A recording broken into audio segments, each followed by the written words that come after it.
মেহেরবানি করে আমাদের সকলের জীবনের গুনাহগুলি আপনি মাফ করে দিন। আয় আল্লাহ তাআলা, এই মাহফিলের যারা আয়োজন করেছেন, শোনার জন্য যারা দূর দারাজ থেকে এসেছেন, আমাদের ভিতরে যারা দরদের বাপ মাকে হারিয়েছি, কবরগুলিকে জান্নাতের বাগান বানায়া দিন। রব্বুল আলামিন 18 কোটি ইমানদারের দেশ বাংলাদেশ, এই দেশটাকে আপনি কোরআনের জন্য কবুল করে নিন। রব্বুল আলামিন, এমন এক সময় আমরা আপনার শাহী দরবারে হাত তুলেছি মাহবুব, যে সময় নবী নাই, সাহাবা নাই, বড় ধরনের কোন মুজাদ্দিদ নাই।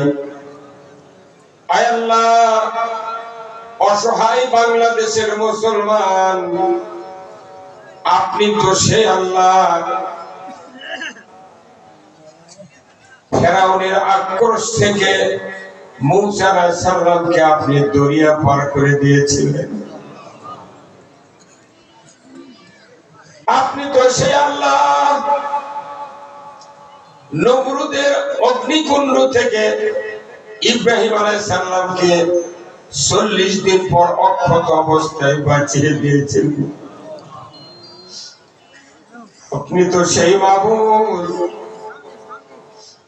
1500 বছর আগে আবু জেহেলের আক্রমণ থেকে রাসূলকে আপনি হেফাজত করেছিলেন ফেরেশতা দিয়ে। রব্বুল আলামিন, বিশ্বের মানচিত্রে ছোট্ট একটি দেশ বাংলাদেশ, এই দেশ নিয়ে পৃথিবীর অনেক ষড়যন্ত্র চলছে। আল্লাহ, মেহেরবানি করে বাংলাদেশটাকে আপনি কল্যাণ রাষ্ট্র হিসেবে গঠন করার মানুষের ভেতরে যোগ্যতা পয়দা করে দিন। আয় আল্লাহ, কি কথা বলবো জানি না, যে কথা বলে আপনার বান্দা বান্দীদের দুনিয়া এবং আখিরাতের কল্যাণ হবে, সেই কথাগুলি আমাকে বলার তৌফিক দিয়ে দেন। সুবহানা রাব্বিকা রাব্বিল ইজ্জাতি আম্মা ইয়াসিফুন ওয়া সালামুন আলাল মুরসালিন ওয়ালহামদুলিল্লাহি রাব্বিল আলামিন।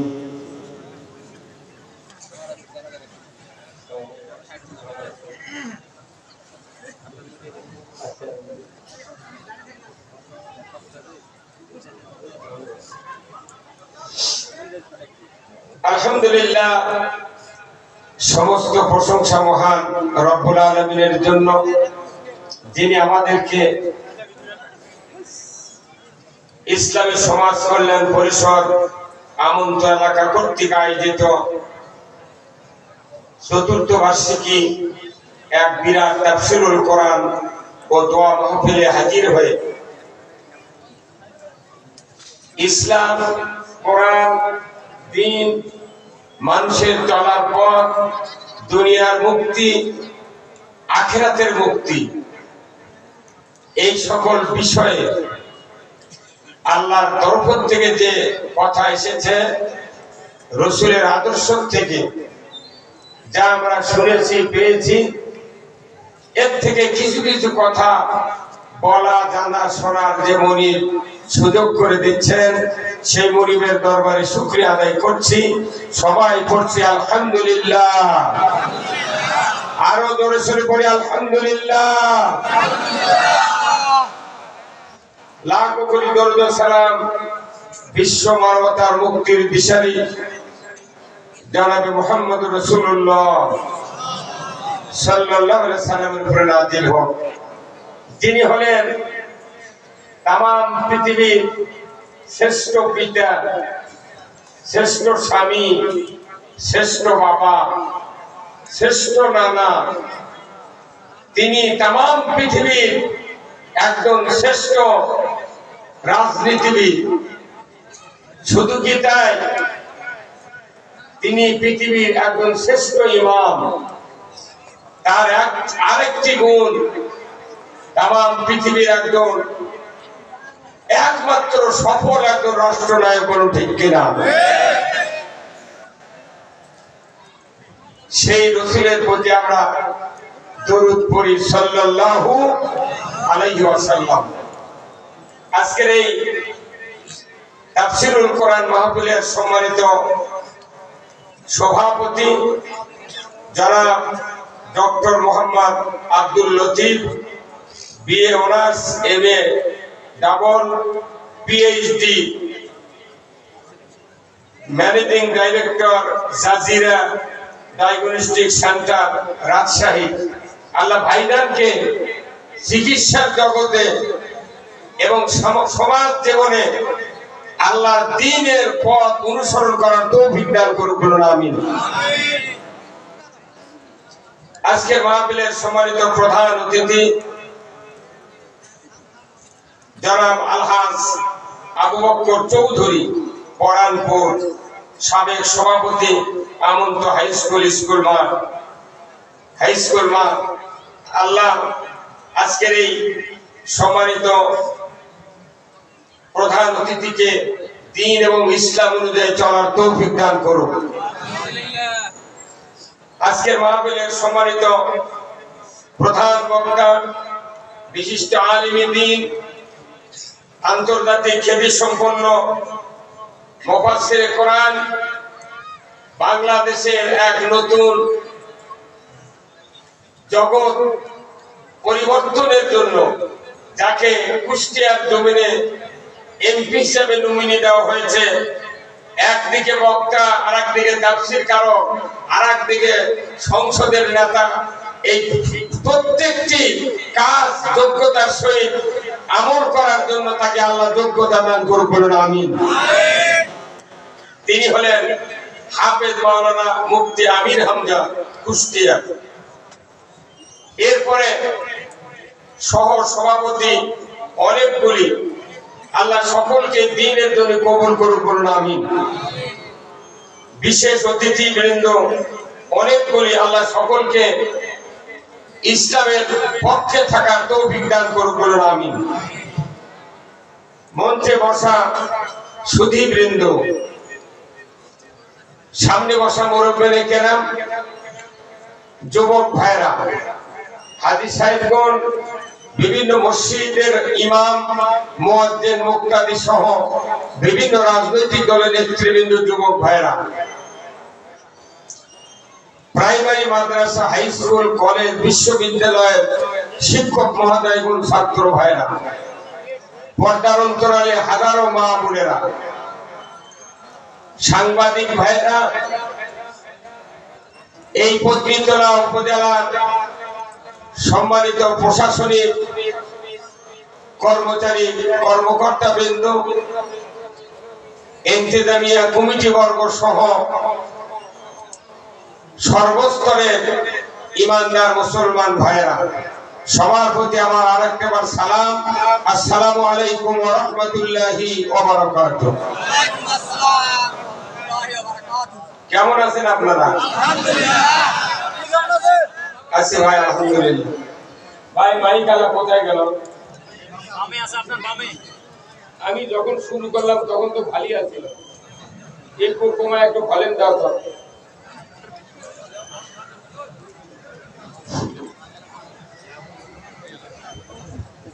আমরা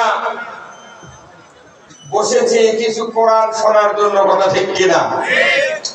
আমাদের দেশের যে প্রেক্ষাপট, এই প্রেক্ষাপট অনুযায়ী বক্তব্য দেওয়া দরকার, কথা ঠিক কিনা? আমরা বহু বক্তৃতা শুনেছি বিগত জীবনে। এই ভারতবর্ষের মাটিতে 190 বছর ব্রিটিশ শাসন করেছে, 24 বছর পাকিস্তান শাসন করেছে, 54 বছর বাংলাদেশ হওয়ার পর শাসন কার্য চলছেই, কথা ঠিক কিনা? চলছেই।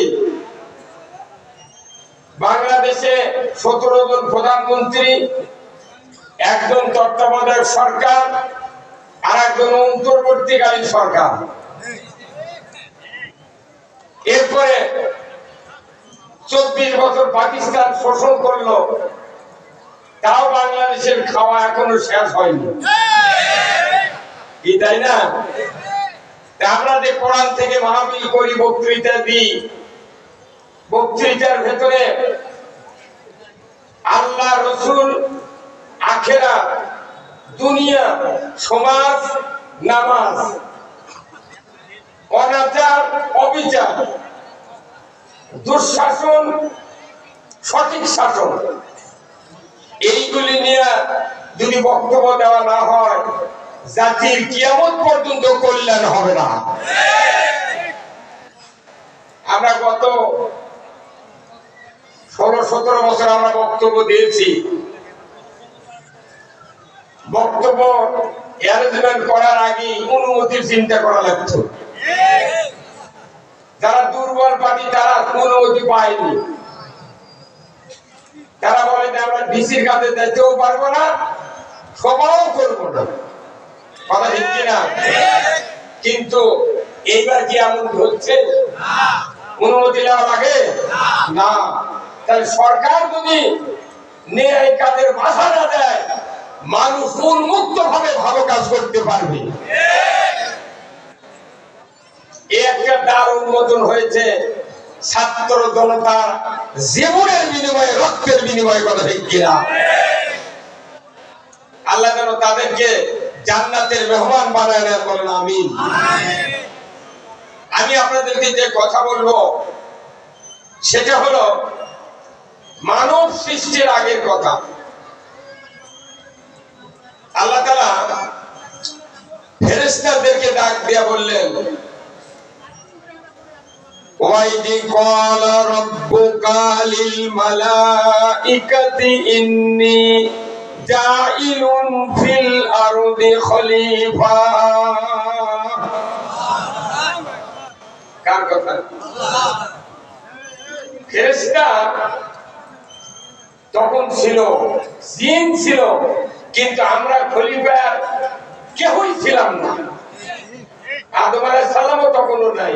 তার আগে আল্লাহ ফেরেশতাকে বললেন, আমার ফেরেশতা মণ্ডলী, আমি পৃথিবীতে খলিফা সৃষ্টি করতে চাচ্ছি। চাচ্ছি মানে কি? আল্লাহ সৃষ্টি করবেনই। ফেরেশতা তখন কি বলেছিল? যে তারা ইউফসিদু ফিহা, তারা ফাসাদ করবে, দাঙ্গা করবে, রক্তপাত ঘটাবে, নবীদেরকে হত্যা করবে, ঈমান আনবে না, অন্যায়, অবিচার, মারামারি, সুদ, ঘুষ, যত রকমের দুর্নীতি আছে আর সব করবে। আল্লাহ এদেরকে সৃষ্টি করা চলবে না। আল্লাহ ওই কথা বলার পর ফেরেশতারা এই কথা বলবে, এটা আল্লাহ আগেই জানতেন। সেই জন্য আল্লাহ বলছেন যে আমি পৃথিবীতে খলিফা সৃষ্টি করব, আর এই খলিফাকে যুগে যুগে আমি কিতাব দিয়ে, সহিফা দিয়ে আমি তাদেরকে খেলাফত দিয়ে দেবো। বলো ঠিক কিনা? ফেরেশতারা বলল তারা দাঙ্গা হাঙ্গামা করবে। আল্লাহর সিদ্ধান্ত যে খলিফা সৃষ্টি করব, তারা পৃথিবীতে গিয়া আমার খেলাফত কায়েম করবে। সুবহানাল্লাহ। কার খেলাফত? আল্লাহ। আল্লাহ তাআলা আদম আলাইহিস সালামকে পৃথিবীতে পাঠালেন। অনেক বড় ঘটনা, আমি সেদিকে যাব না। 1 লক্ষ মতান্তরে কয় লক্ষ? 2,24,000 পয়গাম্বর পৃথিবীতে আল্লাহ পাঠালেন। 104 খানা আসমানি কিতাব দিলেন। তার ভিতরে 4টা প্রধান কিতাব, তারই ভিতরে আমার প্রধান হলো আল কোরআন। আমাদের নবী তেনাকে নবুয়ত দিলেন। হযরত ঈসা আলাইহিস সালামের আসমানে উঠে নেওয়ার পর 570 বছর পর পৃথিবীতে নবী আসলো, আমাদের নবী। এই পৃথিবীর পরিবেশটা ছিল, ওই জগতের নাম ছিল আইয়ামে জাহিলিয়া, অন্ধকার যুগ, মূর্খের যুগ। বলুন তো, এই মূর্খের যুগে আল্লাহ রসুল পৃথিবীতে আসলেন। সর্বপ্রথম যে আয়াত নবীকে দিলেন কার হীরায় 5টা আয়াত, তার 1 নম্বর আয়াত কি?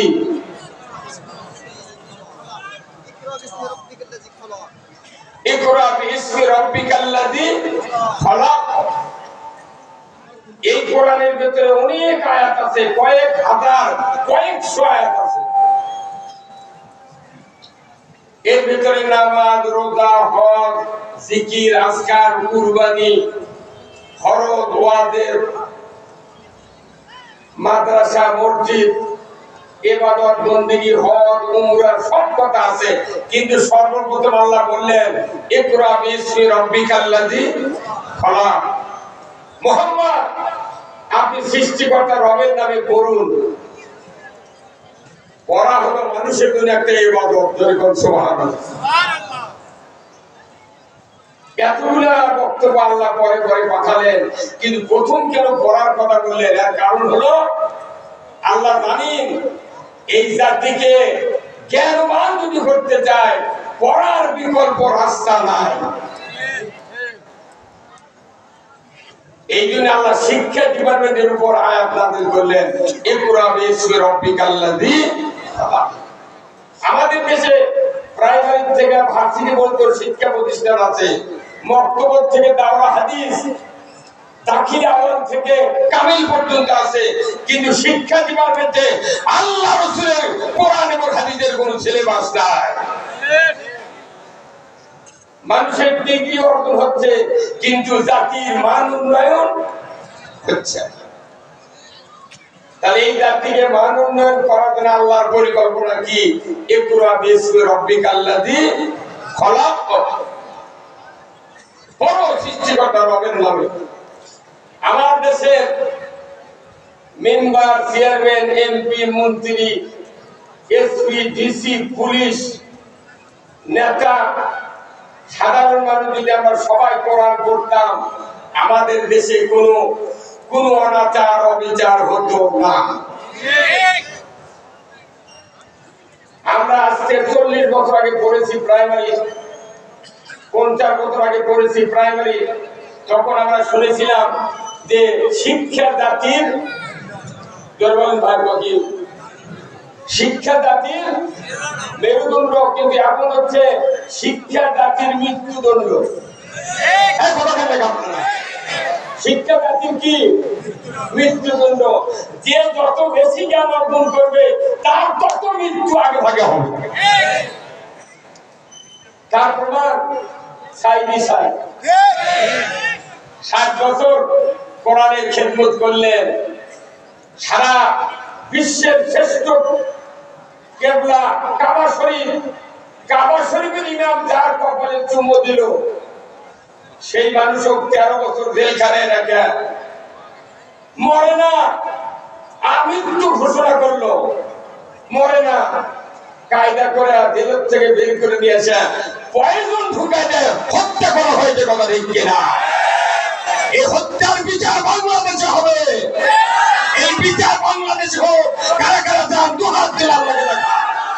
লিল্লাহে তাকবীর, নারায়ে তাকবীর। যারা ইসলামের জন্য জীবন দিল তারা সূর্য সন্তান। কথা ঠিক কিনা? কত খুনিকে মাফ করে দিয়া সেনাপ্রধান বানানো হয়ে গেছে। আর কোরআনের একজন খাদিম, তার কি অবস্থা? কারণ কি? জাতি সবাই যদি কোরআন পড়তাম, এই জাতির মাঝে কোন গায়েবী মামলা হতো না, কোন চুরি ছিনতাই হতো না, কোন দুর্নীতি চলতো না। এই বাংলাদেশের থেকে এই অন্যায়গুলি উৎখাত করতে চাই, যখন চাই। এই সামিয়ানার নিচে বললে হবে? কোথায় যেতে হবে?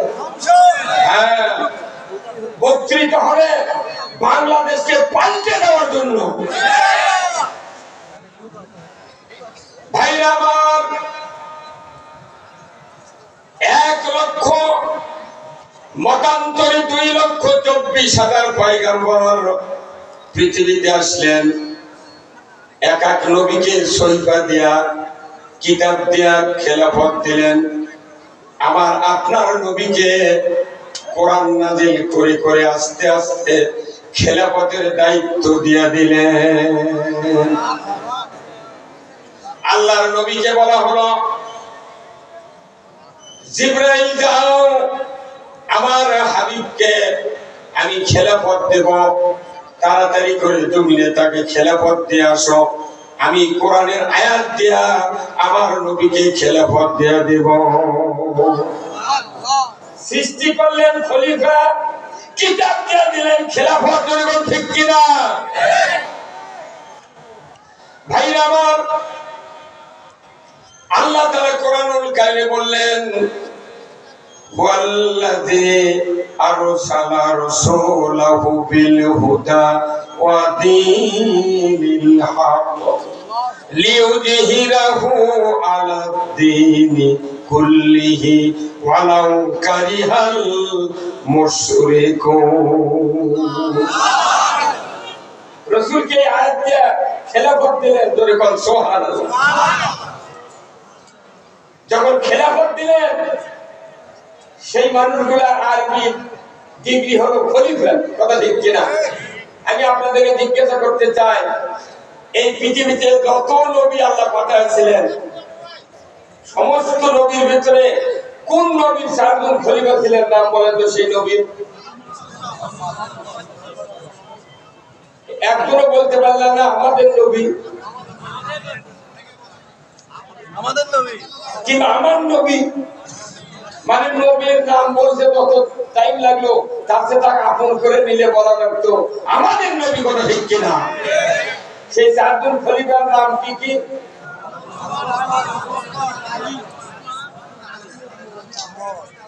হযরত আবু বকর, হযরত উমর, হযরত উসমান, হযরত আলী রাদিয়াল্লাহু তাআলা আনহুমা আজমাইন।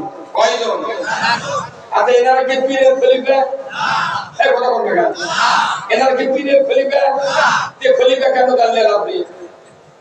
কোনদিন একটা মানুষ এখানে হাত তুলে বলেন তো, হুজুর আপনার পাশে 10 বছর হলে মসজিদে নামাজ পড়তেছি, তাহলে এই যে চারটে যে খলিফা, এই খলিফা এদেরকে বলা লাগবে কি কারণে? আপনারা বলতো একটা লোক বলেছেন কোনদিন ইমামকে হাত তুলে দেখান তো,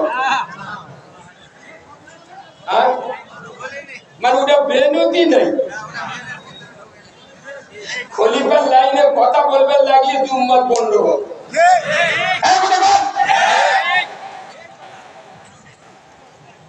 খলিফা খলিফা হলেন তারাই যারা রাজ্য শাসন করে। কথা ঠিক কিনা? আল্লাহ রাসূল কয় বছর কোরআন দিয়ে দেশাল দিলেন? 10। কয় বছর? কার কার বিশ্বাস হয় না যে নবী কোরআন দিয়ে দেশ চালাতে? কার কার বিশ্বাস হয় না তারা তারা হাত তোলেন তো। আছে ভাই? কেউ নেই? তাহলে রাসূল কোরআন দিয়ে দেশ চালাচ্ছেন, উনি কোরআন দিয়ে দেশ চালাচ্ছেন, আবার উনি মসজিদে নববীর ইমামতি করেছেন। আল্লাহু আকবার। শুধু কি তাই? উনি যে মসজিদে ইমামতি করছেন, সেই মসজিদে কিয়ামত পর্যন্ত 1 রাকাত নামাজ পড়লে 50,000 রাকাতের সওয়াব। আবার ওনার হুজুরের কাছ থেকে এই রাষ্ট্রপতি, এই প্রেসিডেন্ট, এই আমির, এই শাসনকর্তা যখন মিম্বরে গেছেন খুতবা দেওয়ার জন্য, রাসূল 32 ফিট জায়গা যে রিয়াজুল জান্নাহ আছে রাসূলের রওজা থেকে মিম্বার পর্যন্ত, এই রাষ্ট্রপতি, এই রাসূল সরকার হেঁটে গিয়ে খুতবা দেওয়ার বরকতে এই 32 ফিট রাস্তা রিয়াজুল জান্নাহে পরিণত হয়েছে। সরকার ইমামতে মসজিদে। আর আমার দেশের মসজিদে কিছু কিছু মসজিদে লেখা আছে এই মসজিদে দুনিয়াবি কথা বলা নিষেধ।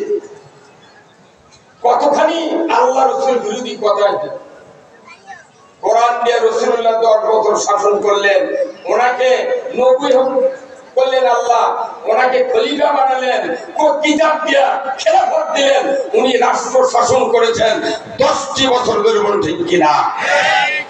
তো ওনার ওফাতের পর 4 জন খলিফা হলেন। প্রথম নাম্বার হযরত আবু বকর, হযরত উমর ফারুক, হযরত উসমান, হযরত আলী রাদিয়াল্লাহু তাআলা আনহু আজমাইন। এই চারজন খলিফা এমনি এমনি হয়নি, ওনারাও দেশ শাসন করেছেন। আমরা যে নবীর উম্মত, সেই নবী যদি কোরআন দিয়ে দেশ চালায়, সেই নবীর সাহাবারা যদি কোরআন দিয়ে দেশ চালায়, আমাদেরকে কে বুদ্ধি দিল কোরআন বাদ দিয়া বাপ দাদার আইন দিয়ে রাষ্ট্র চালার লাগবে? কে বুদ্ধি দিল? কে দিল বলে? যখনই কোরআন ছেড়ে দিয়েছি তখনই দেশে অশান্তি কায়েম হয়ে গিয়েছে। এখানে ভাই তারা হজ করেছেন, সৌদিতে যান না? সৌদিতে 30% কোরআনের আইন আছে। যত হাজি আপনারা হজ করবার গেছেন, কোন কি হাত কাটা লোক দেখেছেন? ভাই আপনি কি দেখেছেন হজ করছেন আপনি যে সৌদি থেকে হাত কাটার কোন লোক এসে দেখা ছিল? কোন হাত কাটা লোক সৌদির দেখা যায় না। কারণ কি? আইন করেছে হাত কাটবো, তখনই চুরি বন্ধ হয়ে গেছে। আল্লাহু আকবার। যখন জেনাকার ধরা পড়বে, বিবাহিত পুরুষ বিবাহিত নারী যখনই ধরা পড়বে, সাক্ষী প্রমাণে পুরুষের কোমর মহিলার সিনা পর্যন্ত মাটির ভিতরে গেড়ে দিয়া আধা পিকে টিপ দিয়া আল্লাহর আইনে সরকার যদি তাকে হাড্ডি কুটি মাটির সাথে মিশিয়ে দেয়, ডিসেল লাইনে দেখায়, জেনা করা তো দূরের কথা, মিস কল খুঁজে পাওয়া যাবে না।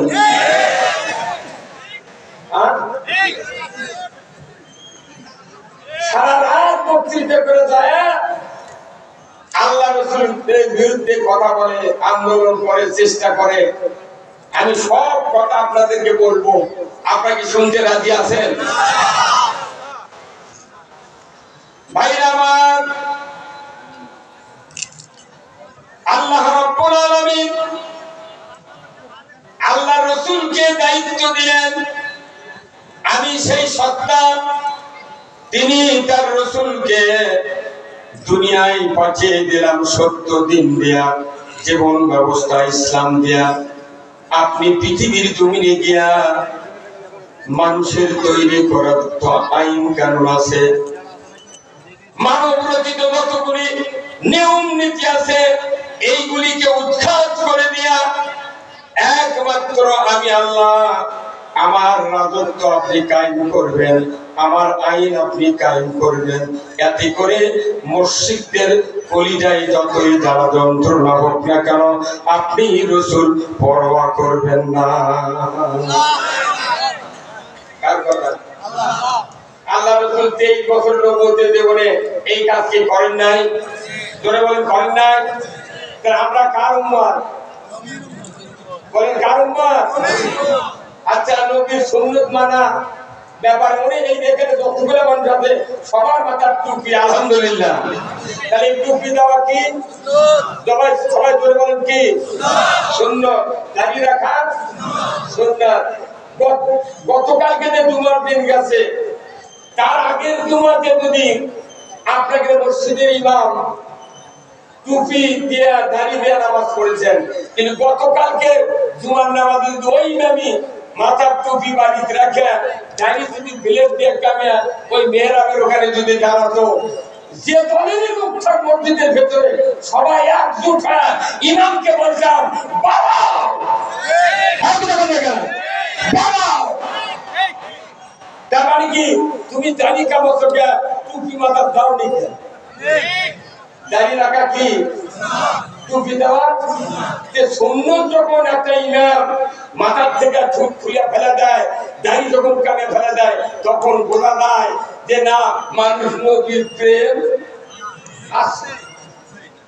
যত দলের লোক মসজিদে থাক, সব এক বোঝা ইমামকে বলবেন, ভাই আপনার মাথা আর নামাজ পড়বে না, নবীর সুন্নাত আপনি কানে ফেলে দিয়েছেন, আপনি মানুষ? ছোট করে বলে আপনি মানুষ? সুন্নাত কাটতে গিয়া ইমাম সাহেব বিপদে পড়ে গেছে।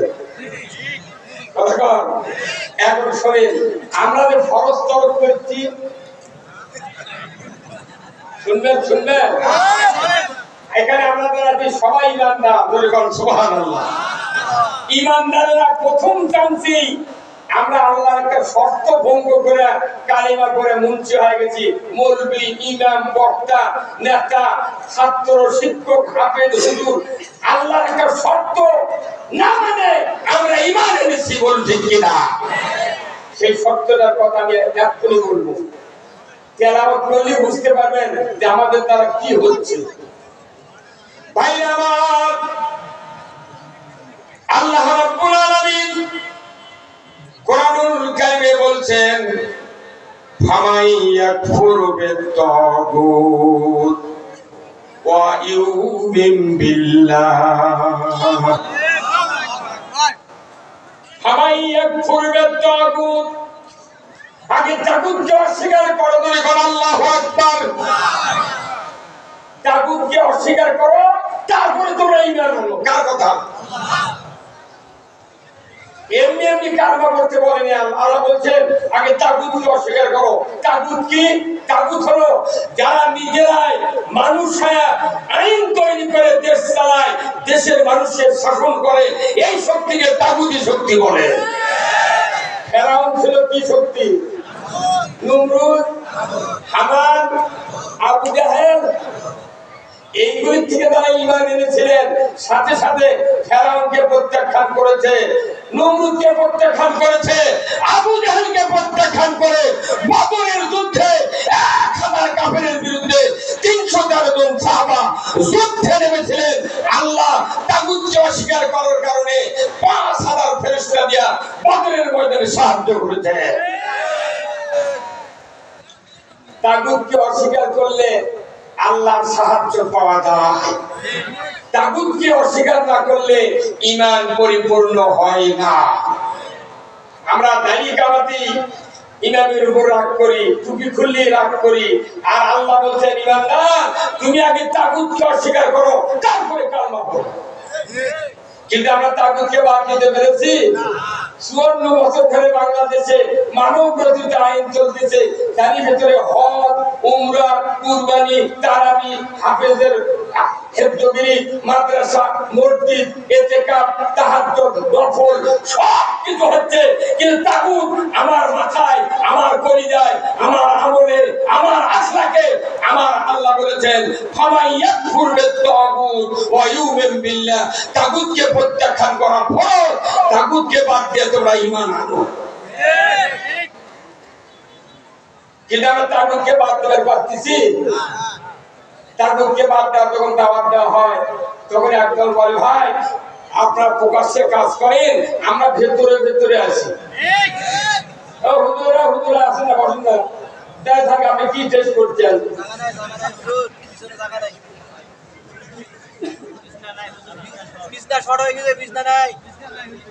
থেকে শুনলেন তো সবার কাছে আছে, শোনালেন এত বিশটা ভাবেন কুটি, এতগুলো মানুষকে আল্লাহ একত্র করেছে, আলহামদুলিল্লাহ। 500 জন মানুষ নয়, 200 জন একসাথে হওয়া যায়নি। পুলিশ এসে পথে গোপন তথ্যের ভিত্তিতে জিহাদি বই সহ ককটেল মারানের সরঞ্জামাদি সহ গ্রেফতার করতে সক্ষম হয়েছি। কত মিথ্যা মামলা যে আমাকে এই 12 বছর আগে মই ডলা দিছে, কথা ঠিক কিনা? ওই দেশ, ওই পুলিশ, ওই ডিসি, ওই এসপি আছে, আর কাউকে গ্রেফতার করার সুযোগ নাই। আগামী দিনে যদি বাংলাদেশে ইসলাম ছাড়া অন্য কোন সরকার আছে, তাকে মামলা হামলা দিয়া এই দেশে টিকে থাকতে হবে। আপনারা কি মামলা হামলা চান? কারা কারা চান না? 2 হাত তুলে আল্লাহকে দেখা। লিল্লাহি তাকবীর, নারে তাকবীর। মামলা যদি খাওয়া চান তাহলে ইসলাম ছাড়া অন্য কিছু চিন্তা করে।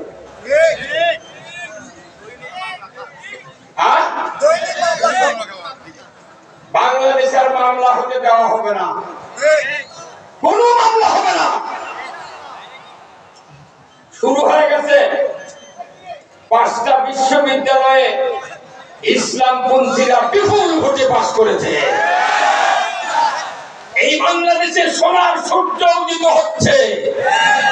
বাংলাদেশের তৌহিদি জনতা যদি একবার হুঙ্কার মারে, আগামীর পার্লামেন্ট কোরআনের পার্লামেন্ট, আগামীর পার্লামেন্ট আলিম ওলামার পার্লামেন্ট, আগামীর পার্লামেন্ট ইসলামের পার্লামেন্ট। কারা কারা চান 2 হাত তুলে আল্লাহকে দেখা।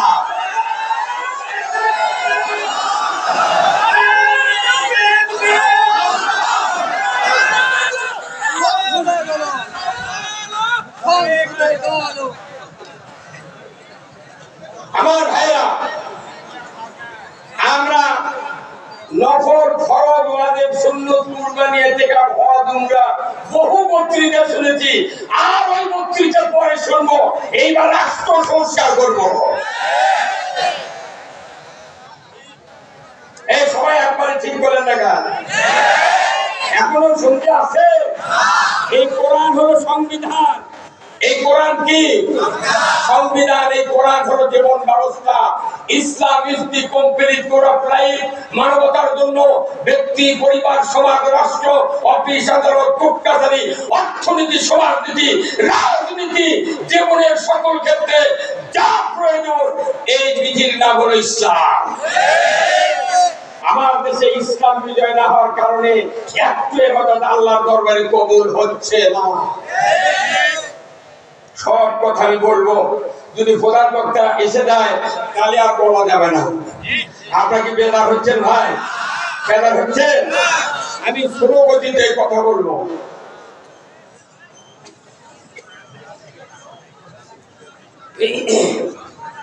আসুন, আল্লাহ তাআলা নবীকে কি দিয়া খেলাফত দিলেন? এই জোরে কোন কি দিয়া? কোরআন দিয়া। আল্লাহ নবীকে যদি আল্লাহ বলতেন যে তুমি তো 17 বছর থেকে তুমি হিলফুল ফুজুল মানুষের শান্তি কায়েমের জন্য, স্বস্তি কায়েমের জন্য, অন্যায় দূর করার জন্য খুবই আন্দোলন করলে, যে আমি তোমাকে নবী বানিয়ে দিলাম, তুমি যা ইচ্ছা মনে করে নিজে আইন বলে তুমি দেয়ার ভালো করো। বলুন তো 40 থেকে জন্ম পর্যন্ত 23 বছর, 40 থেকে 17 থেকে 40 বছর 23 বছর, 40 থেকে 63 23 বছর, কিন্তু 23 বছরে পৃথিবীর পরিবর্তন হয়ে গেল। কিন্তু আগের 30 বছরে, আগের 23 বছরে যতই চেষ্টা করলো আল্লাহর বিধান না আসার কারণে কোন চেষ্টা কাজে লাগলো না। এখনো এই বাংলাদেশে যদি শান্তি কায়েম করতে চায়, কোরআনের বিকল্প কোন রাস্তা আছে? তাহলে কোরআন এতদিন বিজয় হলো না কেন? মানে কেন বিজয় হলো না? তিনটি কারণে ইসলাম বিজয় হবে না। তিনটি কারণ, তিনটা বাধা। আমাদের দেশে 54 বছর ধরে খালি বাধা আর বাধা। 1 নম্বর হলো রাষ্ট্র শক্তি, 2 নম্বর হলো ধর্মীয় রিলিজিয়াস, 3 নম্বর হলো সমাজপতি। এই তিনটা শক্তি তীব্র হওয়ার কারণে আমরা কোরআনকে বিজয়ী শক্তি হিসেবে দেখতে পাই না। কিন্তু এইবার এই তিনটা শক্তির বিরোধিতা আছে নাই? আপনার ভাই কারেন্টের লাইন চেনেন? কারেন্টের লাইন 11,000 ভোল্টেজ যে দেয় না, তারই নিচে কি ওখানে কি হয়েছে?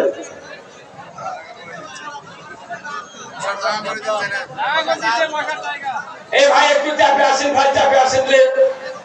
এই ভাই এখানে বিছানাতে এই লোকের একটু বসুন তো। এই এখানে অনেক টাকাতে বসুন তো, অসুবিধা কি? 2-4 হাজার চেয়ার নিলেন না।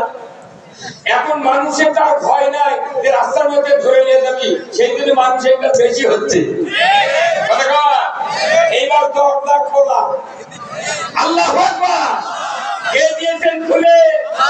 আমরা কাজ করি না, কিন্তু আল্লাহ বদরে যেরকম ফেরেশতাকে সাহায্য করেছেন, আল্লাহ তাআলা আকার কুদরত দিয়া রাতের অন্ধকারে ইমানদারের বিছানায় ওয়াসওয়াসা দিয়া আল্লাহর পক্ষে তৈরি করে দিচ্ছেন। এই দেখে অনেকের কলজার ভেতর আগুন জ্বলছে, সে করবো কি হলো। চারবার করে ভোট গুনে তাও একই রেজাল্ট, তাও করতে না গুনতে হবে। তার মানে কি ওর মনের আক্রোশ খাওয়াচ্ছে, গুনতেই থাকো, কিয়ামত পর্যন্ত গুনতেই থাকো। যে পরিস্থিতি আল্লাহ করে দিচ্ছেন, আল্লাহ সুখে, আল্লাহ তুমি বাংলাদেশকে পরিবর্তন করে দাও। মুসলিম আমি, সৈনিক আমি চির রণবীর, আল্লাহকে ছাড়া কাউকে মানি না, নারাই তাকবীর। মুসলিম আমি, সৈনিক আমি, আমি চির রণবীর, আল্লাহকে ছাড়া কাউকে মানি না, নারাই তাকবীর। বীর মুসলমান ধরো আল কোরআন, ফিরায়া আনো সেই হারানো সম্মান। বীর মুসলমান আমরা বীরের গান। কোরআন বিজয় না থাকার কারণে শিখে হিন্দুর বিরাট আমাদের মাথায় লাথি মারতেছে। এই কোরআনের মাহফিলে যখন আমরা বক্তৃতা দিচ্ছি, এই 16 বছরে যে কেউ আসে বলে হুজুর দেখে শুনে কথা বলবে, আর তখন আমি বলি ভাই তাহলে পেছন থেকে কোরআন দেখে কয়েক কয়েক বলে বলে দেন, আমি শুনে শুনে বলি, পাতে দিকে নাই। কোরআনের হক কথা যদি বলা না হয় সমাজের মাধ্যমে, সমাজের মাঝে এই সমাজের পরিবর্তন হবে না। তাহলে আল্লাহ রাসূলকে খলিফা বানালেন কি দিয়া? কোরআন দিয়া। উনি পৃথিবী শাসন করলেন, একের পর এক কোরআন নাযিল হচ্ছে হচ্ছে হচ্ছে। তারপরে এক জায়গায় আল্লাহ বললেন মানুষ আর জিনের জন্য একটা আয়াত বলে দিলেন, কি? ওমা খলাকতুল জিন্না ওয়াল ইনসা ইল্লা লিয়াবুদুন। এই আয়াত আছে না নাই? আমাকে বগুড়ার কোরআন শরীফ আছে, আপনাদের এখানে আছে? হ্যাঁ, একই আয়াত। আল্লাহ বললেন মানুষ এবং জিনকে আমি ইবাদতের জন্য সৃষ্টি করেছি। আল্লাহ তাআলা মানুষের দ্বারা গোলামি পেতে চান, জিনের দ্বারা গোলামি পেতে চান। ইবাদত করার জন্য আল্লাহ আমাদেরকে সৃষ্টি করেছেন। বলুন তো পুরো কোরআন শরীফ রাসূলের বাস্তব জীবন পড়ে আমরা দেখেছি দুইটা উদ্দেশ্য নিয়ে আল্লাহ তাআলা এই পৃথিবীতে কোরআন পাঠিয়েছেন, নবী প্রেরণ করেছেন। উনি রাসূলের আদর্শ বাস্তবায়নের জন্য কথা বলেছেন। উনি দুনিয়া শান্তি করার জন্য দুইটা শর্ত দিয়েছেন, দুইটা বিষয় দিয়েছেন। এক নাম্বার হলো খেলাফত, দুই নাম্বার হলো ইবাদত। এক নাম্বার হলো খেলাফত আর দুই নাম্বার ইবাদত। এই ইবাদত আর খেলাফত ছাড়া এই পৃথিবী অচল। ভাই আপনারা এখানে নাঙ্গল দেখেছেন? নাঙ্গল, এই যে গরু দিয়ে হাল করছিলাম আমরা আগে, এই নাঙ্গল বানাতে গাছের গাদা লাগে, ইস লাগে, ডোগর লাগে, মুদ্রা লাগে, স্টার লাগে, একটা ফাল লাগে, একটা ফাঁসি লাগে, লাগে কি লাগে না? আচ্ছা বলেন তো, কেউ যদি বুদ্ধির ঠেলায় মনে করে যে নাঙ্গলের সব লাগাবো কিন্তু ফাল লাগাবো না, খালি কাঠ দিয়ে হাল বোয়া যাবি, ভাই যাবি, এই কোন কাঠ দিয়ে হাল বোয়া যাবি? কি করবেন? কাঠ দিয়ে হাল বোয়া যাবে? যদি হাল বোয়ার যান তাহলে কি হবে? হয় ভাঙবি না, নাঙ্গল বেশি ক্ষয় যাবে। তাহলে নাঙ্গল ফাল ছাড়া নাঙ্গল অচল, আর নাঙ্গল ছাড়া ফাল অচল। নাঙ্গল আর ফাল একসাথে থাকা লাগবে। আল্লাহ পৃথিবী সৃষ্টি করার আগে পরিকল্পনা করেছেন যে আমি খেলাফত আর ইবাদত দিয়ে পুরো পৃথিবী শান্ত করে রাখবো। ঠিক কিনা? নামাজ কায়েম করা যেরকম ইবাদত, আল্লাহর আইন সমাজে কায়েম করা তার চেয়ে বড় ইবাদত। একটা ব্যক্তি যদি নামাজ কাজা করে তাহলে ওই ব্যক্তি জাহান্নাম খাটবে, ওই ব্যক্তি দুর্গত যাবে, ওই ব্যক্তি অপরাধী হবে। কথা ঠিক কিনা? কিন্তু আল্লাহর জমিনে যে আল্লাহর দেওয়া জীবন ব্যবস্থা কায়েম না হয়, পুরো জাতি ক্ষতিগ্রস্ত হবে। এই যে আমাদের দেশে মাদ্রাসাগুলো আছে, কওমি মাদ্রাসা, হাফিজা মাদ্রাসা, আলিয়ারা না এখন বেতন পাচ্ছে, কিন্তু কওমি হাফিজা মাদ্রাসা এই লোকগুলো কতদিন আর চা চিন্তা মাদ্রাসা করবে? এই কথা বলে না, একটা মানুষের তো সীমা আছে। যদি ভিক্ষা করে যদি মাদ্রাসা পড়ার লাগে তাহলে 1 বছর মাদ্রাসা হুজুরা ভিক্ষা করুক, ওষুধ দান সৎকালিয়া মাদ্রাসা চালাক, আবার পরের বছর সরকার আবার ওখান থেকে বেতন দিয়ে প্রাইমারি মাস্টার করো, তোমরা এবার আবার আদায় করে বেতন না।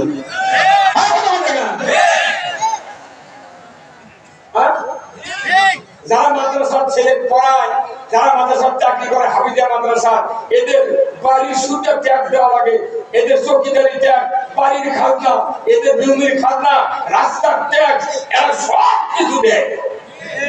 প্রাইভেট যারা চাকরি করে, সরকারি যারা চাকরি করে, এরাও তো ট্যাক্স দেয়। যে একদল সরকার বেতন দিব আর আরেকদল ভিক্ষা করে। যারা কোরআনে আল্লাহ বলেছেন ইন্নাল্লাযীনা আমানু ওয়া আমিলুস সলিহাতি উলাইকা হুম খায়রুল বারিয়া। আল্লাহু আকবার। জাতির ভেতর শ্রেষ্ঠ সন্তান তারাই যারা ঈমান এনেছে এবং ভালো ভালো কাজ করে। সুবহানাল্লাহ। সবচেয়ে উন্নত মানের চরিত্র মাদ্রাসার হুজুর, ছাত্র। একজন ছাত্র হাফিজে মাদ্রাসা, ছাত্রের পায়ের নিচে আসমানের রহমতের ফেরেশতা পাখা বিছিয়ে দেয়, ছাত্রের পায়ে যাতে জমিনের ধুলা স্পর্শ না করতে পারে। কি দামি লোক, যার মধ্যে ভিক্ষা করে পড়ার লাগিতে। আর যারা আরসিটি কলেজে মহিলার হিটুর সাথে হিটু থেকে দিয়ে বাদাম খাচ্ছে, বাজার ছেড়ে যাবো, বাজার ছেড়ে আসবো। এই কথা কোন সাদা দেরি কথা কোন আমি কোন গুরু?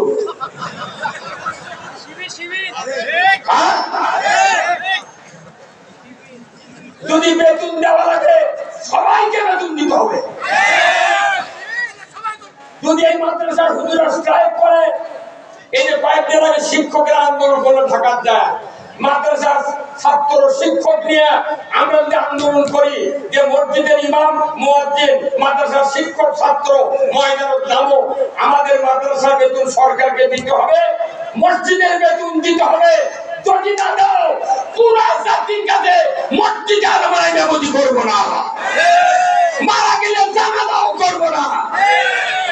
যারা 6 মাসেও নামাজের রুকু করে না, তারপর তুমি বেতন দিয়ে পাবো আর হুজুর করে তুমি টাকা দিতে তোমার শরীর হাসছে যায়। এই কথা কোন জায়গায়? কি আপনাদের পক্ষে এই কথা না? ইসলাম বলেছে যদি ইসলাম কায়েম হয় 5টা গ্যারান্টি দিবে সরকার। আল্লাহু আকবার। কয়টা গ্যারান্টি? আল্লাহ রাব্বুল আলামিন বলেছেন সমাজে যখন ন্যায়পরায়ণ শাসক কায়েম হয়ে যাবে, জাতির সামনে 5টি গ্যারান্টি দিয়ে দেবে মৌলিক চাহিদা। 1 নাম্বার হলো খাদ্য, 2 নাম্বার বস্ত্র, 3 নাম্বার বাসস্থান, 4 নাম্বার চিকিৎসা, 5 নাম্বার শিক্ষা। এই 5টা জাতির কাছে মৌলিক চাহিদা আল্লাহ তাআলা সরকারকে বলেছেন তোমরা জাতির কাছে পৌঁছায়া দাও।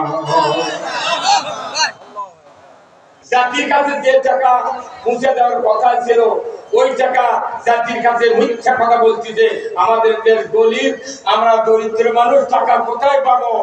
এতগুলো টাকা ফ্রিজের মধ্যে ফ্রিজের ভেতর কে, মানুষের কবরের ভেতর কে, টেবিলের ভেতরে কে, কতক্ষণ টাকা? এই টাকাগুলো যদি জাতির কল্যাণে ব্যবহার করা হতো, আমার দেশে একটা হাফিজিয়া দাওরা হাদিস মাদ্রাসা, কওমি মাদ্রাসার হুজুরকে আর জাতির সামনে ভিক্ষাবৃত্তি করা লাগতো না। ইচ্ছা মতো আপনারা লেখাপড়া করাতেন, কিন্তু ছাত্র যারা আছে ঢাকা বিশ্ববিদ্যালয়ে যারা পড়ে ধনী ধনী মানুষের বেতনায় পড়ে, কথা বলতে কিন্তু ওই মনে করেন ওরাই বোধহয় মেধাবী না, টাকার অভাবে গরিবের মধ্যে ঢাকা করে পারবে।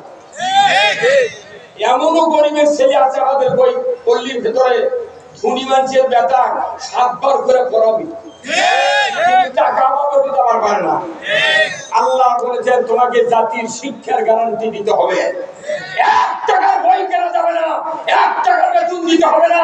সরকার নিজে দায়িত্ব নেবে, পুরো জাতি হিন্দু, মুসলমান, বৌদ্ধ, খ্রিস্টান যারাই দেশের নাগরিক বিনা খরচে শিক্ষার গ্যারান্টি দিতে হবে। এইরকম সরকার চান কি চান না? কিন্তু আমাদের দেশে কি হয় জানেন, রাজনীতির একটা সুর আছে। যারা যারা এমপি হয় তারা করে কি, মধ্যবিত্ত নিম্নবিত্ত ব্যক্তির ছেলে পেলে নিয়ে না গাড়ি নারী টাকা মদ এইগুলি দিয়া ওই এমপিরা চামচাগিরি করায় দুনিয়ার রকম করে যখন সমাজের খারাপ প্রভাব হয়ে যায় আর ওনার ছেলে নিয়ে যা বিদেশে পড়ায় ওনারা বিদেশে পড়ায় তারপরে বুড়ো হওয়া পর্যন্ত তিনটা রাতি আছে ঘটি লাগে না অর্ণাবাবিকে কথা বলে মানে ঘটি নাই অর্ণাবাবিকে ঘোষণা দিয়ে দিয়ে এমপি না আপনার কথা বলেন না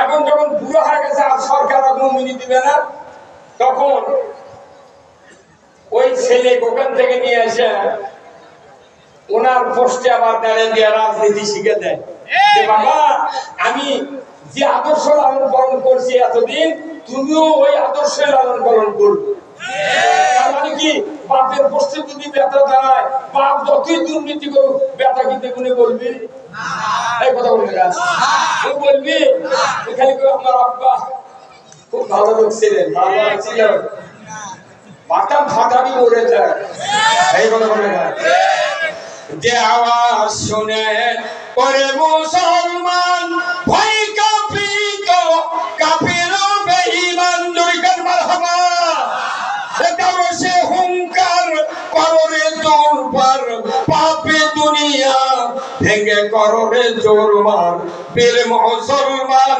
ধরো আল কোরআন ফিরায়া আনো সেই হারানো সম্মান বীর মুসলমান আমরা মুসলমান একজোট হয়ে হুঙ্কার দিতে হবে আর মুসলমান যদি ঐক্যবদ্ধ ভাবে আল্লাহর দ্বীন কায়েমের জন্য যদি কাজ করতে পারেন আল্লাহ কোরআনে সূরা সফের 4 নম্বর আয়াতে বলেছেন ইন্নাল্লাহা ইউহিব্বুল্লাযীনা ইউকাতিলুনা ফী সাবিলিহি সাফফান কাআন্নাহুম বুনিয়ানুম মারসুস একে ওয়ারেন্টি গ্যারান্টি সহকারে আল্লাহ আয়াত নাযিল করেছেন যারা শিশাধারা প্রাচীরে নেয় ঐক্যবদ্ধ হয়ে জাতির কল্যাণে আল্লাহর দ্বীন বিজয়ের পক্ষে কাজ করবে এদেরকে আমি আল্লাহ সবচেয়ে বেশি ভালোবাসি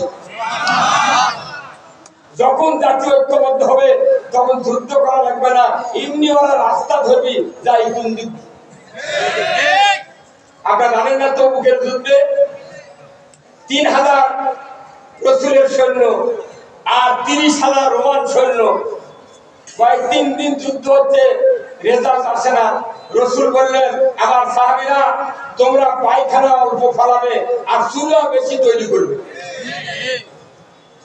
হুজুর কেন করবো বলে পায়খানা অল্প করলে বেশি লোক লাইনও দাঁড়িয়ে থাকবে তাহলে কাফেররা বুঝবে লাইনও যখন এত লোক কথা বলে না লাইনও যখন এত মানুষ জানি তাবুর ভিতরে কত হাজার আছে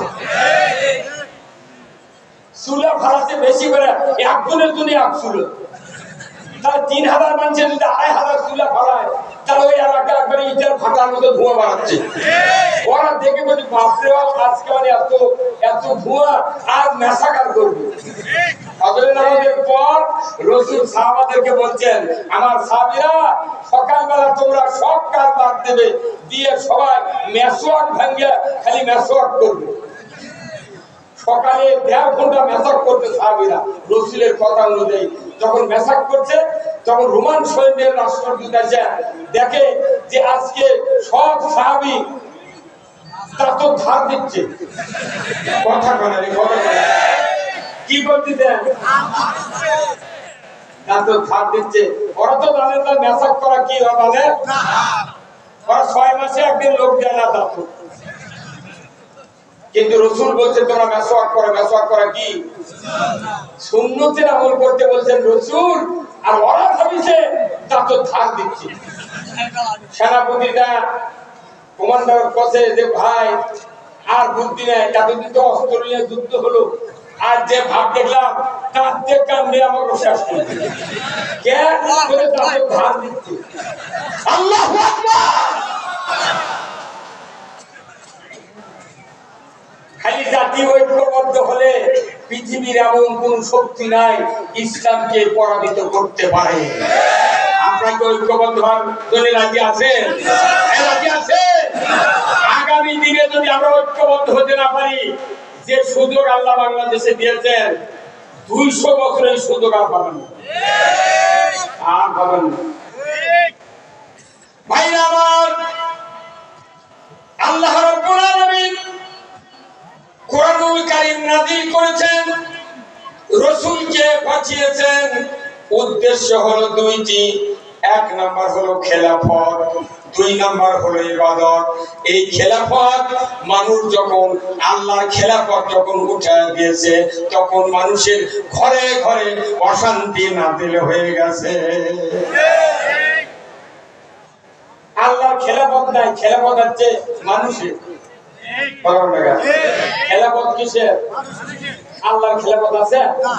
আল্লাহর খেলাফত থাকলে দেশের নামাজি বাড়বে। যেরকম সুবহানাল্লাহ। আমাদের সমাজে বেনামাজি বেশি না নামাজি বেশি? এত বক্তৃতা, এত তাফসীর, এত মসজিদে ইমামের বক্তৃতা, মাঠের বক্তৃতা, ঈদের বক্তৃতা, তারাবির সময় এই বক্তৃতা কোথায় গেল? কেন বেনামাজি হলো? কারণ আমরা কোরআন পড়ি ঠিক, যে পদ্ধতিতে নামাজ কায়েম হবে বাংলাদেশের 54 বছরে সেই পদ্ধতি কায়েম হয় নাই। আমার ভাইরা, আল্লাহ রাব্বুল আলামিন কোরআনুল কারীমে বলছেন, আল্লাযীনা ইম্মাক্কানাহুম ফিল আরদ আকামুস সালাতা ওয়া আতাউয যাকাতা ওয়া আমারু বিল মারুফ ওয়া নাহাউ আনিল মুনকার ওয়া লিল্লাহি আকিবাতুল উমুর। যে মুসলমান যদি রাষ্ট্র ক্ষমতায় যাও, প্রধানমন্ত্রী হও, সরকার হও, প্রেসিডেন্ট হও, তাহলে 4টা আইন চালু করবে। কয়টা আইন? সবাই জোরে বল, কয়টা? 4টা। এক নাম্বার, নামাজ কায়েম করবে। জোরে বল, আল্লাহু আকবার। 2 নাম্বার, যাকাত আদায় করবে। 3 নাম্বার, ন্যায়ের আদেশ করবে। 4র্থ নাম্বার, অন্যায় বারণ করবে। এই 4টি আইন যদি ইসলামী সরকার, মুসলমান যদি ক্ষমতায় যায়, এই 4টি কাজ যদি করতো আমার দেশে, সুদ চলতো না, নামাজ কাজা করতো না, অন্যায় হতো না, আর ন্যায়ের শাসন কায়েম হয়ে যেত। ধরে বলুন ঠিক কিনা? সরকার ছাড়া নামাজ কায়েম করার কোন শক্তি পৃথিবীতে নাই। যদি আমরা মসজিদে বক্তৃতা দিই, ওই মুতাল্লি নামাজ পড়ে না। ঠিক কথা বলেন। ইলেখালে অরণ্যের নতুন 5 মিনিটে যে কাজ হবে 500 বছরে সেই কাজ করে পারছি না। আমাকে তো ভোট দিয়ে সব বাড়িতে ক্ষমতার মানুষ যায় না, না? আমরা জনগণ সব ভোট দেওয়ার কেউ পাঠিয়ে দিই, ওরা ওদিকে খালি দুধ খায়। আর এই যে আমরা কাউছি, একটা মানুষের একটা গাভী ছিল 5 কেজি করে দুধ, আর 3 বিঘা জমি। ওই বৃদ্ধ মানুষের 2টা ছেলে। কয়টা ছেলে? 2টা ছেলে। এখন বাপ মারা যাওয়ার সময় বলে গেছে, বাবা তোর এই গাভী কেনা খাওয়ায় ভালো করে তরু তাজা করে রাখিস, তাহলে তোর সংসার উন্নতি হবে, গরুর দাম ঠিক থাকবি, খবরদার তার এই কথাটা লঙ্ঘন করিস না। বাপ মারা গেছে, 3 বিঘা জমি এক জায়গায়, মাঝখানে আলু দিয়া 1.5 বিঘা করে বাটিয়ে দিয়েছে। কয় ভাই?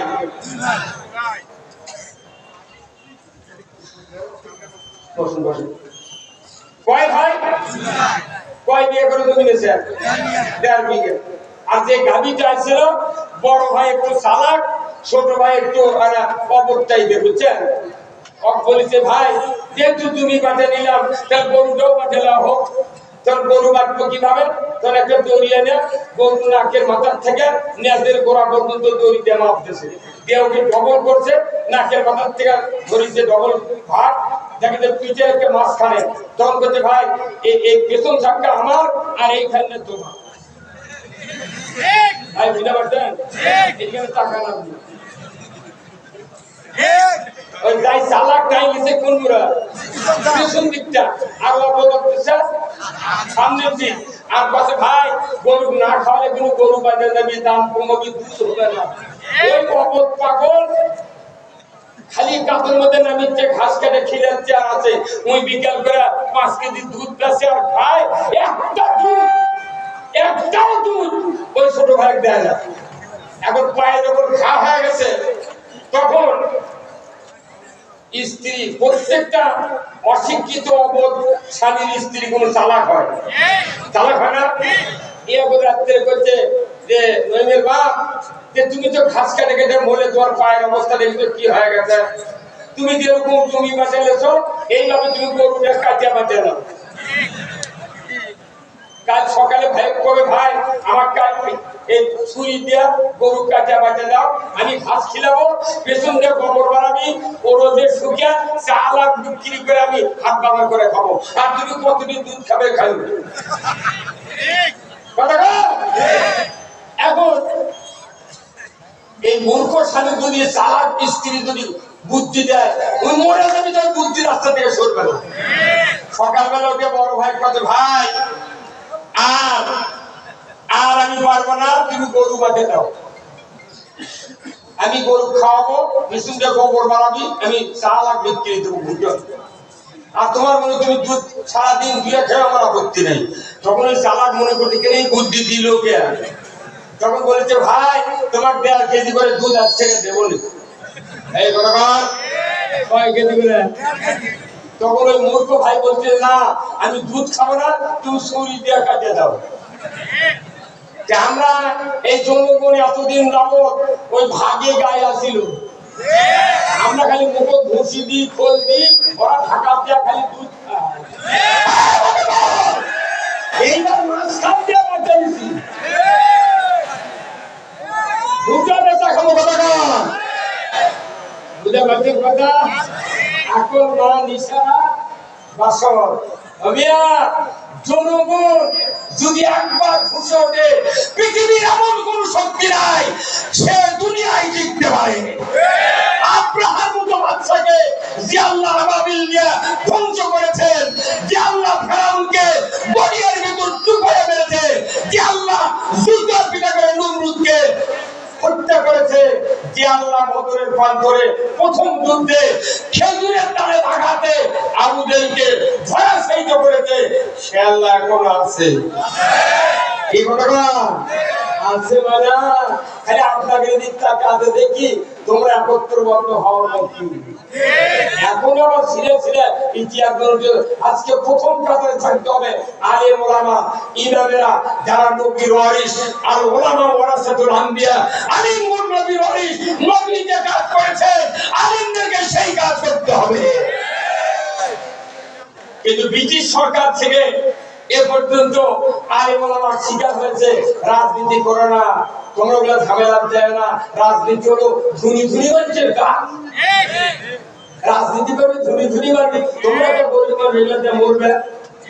কিন্তু রাজনীতি হলো কি? নীতির ভেতর বেচার রাজা, তার নাম কি? রাস্তার ভিতরে বড়, তার নাম কি? হাঁসের ভিতরে বড়, তার নাম কি? মিস্ত্রির ভিতরে বড়, তার নাম কি? বাড়ির ভিতরে বড়, তার সেই বাড়ির নাম কি? সব রাজবাড়ি নীতির মধ্যে ভালো নীতি কার? সেটাই তো রাজনীতি। কেউ যদি জাহান্নামে যেতে চায় রাজনীতি করে জাহান্নামে যেতে হবে, কেউ যদি জান্নাতে যেতে চায় রাজনীতি করে জান্নাতে যেতে হবে। গাদা হচ্ছেন না? তাই খেলাফত যে আল্লাহর নবীকে দেওয়া হলো, আল্লাহর নবী আবু জাহেলের সাথে রাজনীতি করার কারণে, যুদ্ধ করার কারণে মদিনায় ইসলাম বিজয় করেছিলেন। কথা ঠিক কিনা? ইসলাম যখন বিজয় হয়েছিল, রাসূলের সামনে যত মদিনার লোক দাঁড়িয়েছিলেন অসহায় ঋণগ্রস্ত, তাদেরকে উল্লেখ করে রাসূল বলেছিলেন তোমাদের ভিতরে যাদের ঋণ আছে সমস্ত ঋণ আমি রাসূল আমার কাঁধে উঠায় নিলাম। এই যে 1 বছর খালেদা জিয়া প্রধানমন্ত্রী ছিলেন, উনি 5,000 টাকা সৌদি আসলে মাফ করে দিয়েছিলেন। তখন অনেক মানুষ বলেছে আর 2 বেতন আমি যদি 10,000 নিতাম তাহলে তো বাঁচে গেল। তার সুদ মওকুফ করে যদি এত ফুর্তি হয়, আর ঋণ যদি থাকে বাংলাদেশে, এই ঋণ যদি সরকার নেয়, বাংলাদেশের সুদ উৎখাত করার সাথে সাথে যাকাত চালু হবে। যাকাতের দ্বারা কোনো গরিব থাকবে না, অসহায় থাকবে না, দারিদ্র থাকবে না, ঋণ থাকতে পারে না। কারণ কি? আল্লাহ কোরআনে বলছেন লা ফাতাহনা আলাইহিম বারাকাতুম মিনাস সামাই ওয়াল আরদ। আমাকে ভয় করার নীতি যারা জমিনে কায়েম করবে, আমি আল্লাহ বলে দিচ্ছি তাদের জন্য আসমানের বরকতের দরজা আর জমিনের বরকতের দরজা তাদের জন্য আমি খুলে দিব। কিন্তু আমাদের দেশে আল্লাহকে ভয় করার নীতি, সুদকে হারাম করেছেন। এই সুদ বাংলাদেশে আছে না নাই? এমন কোন গ্রাম নাই 14.5 এমন সুদের সাথে জড়িত নাই। শাক ভাত খাবো না, গোস্ত খা, স্বামীর কথা শুনবো না, ভাঙ্গা করে থাকবো না, ঝড় বাদল মানবো না, কিস্তি দেওয়া বন্ধ করবো না, যায় থাকিতে সাহেবের ডিউটি কোনদিন অমান্য করবো না। সুদ চলিতে দেশে আর আমরা মসজিদে যারা নামাজ পড়ছি আল্লাহু আকবার।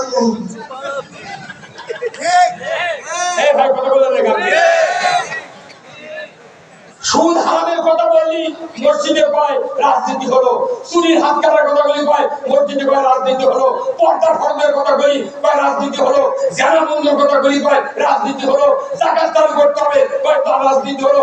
রাজনীতি তো করার কথা ঠিক কিনা? যে কোরআন পুরোটাই রাজনীতি, আল্লাহর নীতি যদি বল ঠিক কিনা? এই আল্লাহর নীতি যারা বিরোধিতা করবে, আল্লাহর রাজত্বের বিরোধিতা করবে, এই ঔষধ প্রতি শুক্রবারে আপনারা শোনেন। কিন্তু ইমাম সাহেব যদি আপনাদেরকে বলে দিত, আমরা যদি মুক্তাদিরকে বলে দিতাম, আজকে আমাদের জেল হতো না, জুলুম হতো না, আর এই লক্ষ লক্ষ মানুষ নিয়ে বক্তব্য দেওয়া রাখতে হবে ঠিক কিনা? এখানে অসংখ্য ইমাম আছেন, অসংখ্য আলেম ওলামা আছেন। আপনাদেরকে আমি বলতে চাই, যারা আমাদের পেছনে নামাজ পড়ে জুমার দিনে খুতবা পড়া হয় না ভাই? খুতবা কয়টা? প্রথমটা আওয়াল, প্রথম খুতবা, আর দ্বিতীয়টা সানি খুতবা। আর এই সানি খুতবা আল্লাহ রাসূলের একটা হাদিস আছে, আল্লাহর ওই মানুষ সৃষ্টির আগে যে রাজত্ব খেলাফতের কথা বলেছেন, ওই রাজত্বের কথা রাসূল জবানে বলেছেন, এই রাজত্ব ছাড়া পৃথিবীতে শান্তি কায়েম হতে পারে। আল্লাহ রাসূলের একটা হাদিস আমি তেলাওয়াত করলি, ইনারা তো জানি মুসল্লি অনেক মুখস্থ করে ফেলে দিয়েছেন। একটা দিন কোন মুসল্লি প্রশ্ন করলেন না, হুজুর একই কথা প্রতি শুক্রবার করেন, আপনি কোন কথা নাই? কথা বলে মানে কেউ কথা কেউ করবে। আমার ভাইরা, যতগুলি মসজিদে খুতবাতুল আহকাম তেলাওয়াত করা হয়, এই খুতবাতুল আহকামের ভেতরে আশরাফ আলী থানভী আজ থেকে 90 বছর আগে রাসূলের জবানের লক্ষ লক্ষ হাদিস থেকে এমন একটা গুরুত্বপূর্ণ হাদিস খুতবার ভেতরে অ্যাড করে দিয়েছেন। এই কথাটা যদি জাতির সামনে 100-200 বছর আগে আলেম ওলামা ইমামরা যদি মসজিদে আমরা আলোচনা করে মানুষগুলিকে যদি বুঝিয়ে দিতে পারতাম, আমার দেশের বাইতুল মুকাররমের ইমামের পালানো লাগতো না। আমার আল্লাহর নবী বলেছেন, ওয়া সুলতানু দিল্লুল্লাহি ফিল আরদি মান আহানা সুলতানাল্লাহি ফিল আরদি আহানাহুল্লাহ।